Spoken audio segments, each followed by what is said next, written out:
Trump will visit the UK but not meet the Queen. President kills off having a full state visit amid fear of protests and will make working trip to London instead. Donald Trump has told British Prime Minister Theresa May he will visit Britain in the new year, but will not meet the Queen, it emerged Tuesday. The President and the Prime Minister instead discussed a working visit to London, which is penciled in for late February. Trump will use the trip to open the new U.S. Embassy in London, while he is also expected to hold talks with the Prime Minister in Downing Street.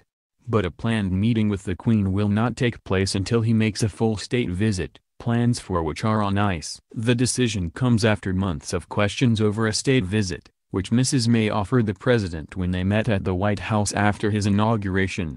The President's visit to the UK comes despite a series of public clashes with Mrs. May, including a major row last month when the Prime Minister condemned Mr. Trump's decision to retweet anti-Muslim propaganda from far-right group Britain First. The PM was also critical of Mr. Trump recognizing Jerusalem as Israel's capital, a move the UK views as damaging to hopes for a two-state solution. No mention of Mr. Trump's trip to the UK was made in readouts of the call released by No 10 and the White House, but a Whitehall source said Mr. Trump had told the PM he would be visiting Britain to attend the opening of the £750 million American embassy, as reported in the Mail this month. Earlier this year more than 1 million people signed a petition calling for a planned state visit to be cancelled, raising the prospect that Mr. Trump could spark the biggest protests since the Iraq War when 1 million protested in London. The new U.S. Embassy has a moat, toughened glass that can withstand a rocket-propelled grenade and even its own contingent of U.S. Marines. The building's architect James Timberlake described it as the safest building in Britain. However, moving Mr. Trump around London is likely to prove a major security headache. The President showed his displeasure at recent criticism from Mrs. May by making her wait 13 days to discuss Israel. When the two leaders finally spoke last night they tried to paper over their differences. Mr. Trump noted the UK had backed a United Nations Security Council resolution, vetoed by the US, which rejected the recognition of Jerusalem as the capital of Israel. Mrs. May told him the UK doesn't agree with the move, but she looked forward to seeing promised U.S. plans for peace in the region.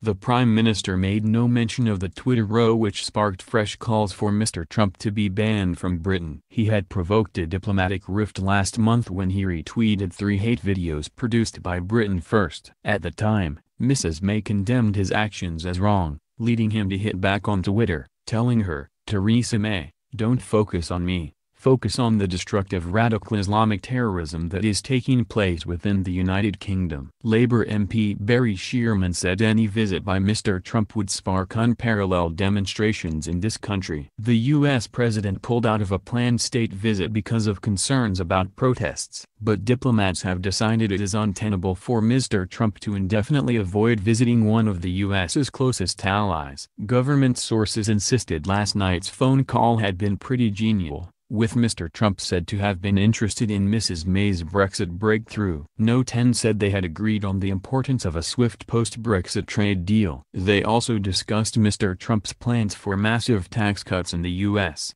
which have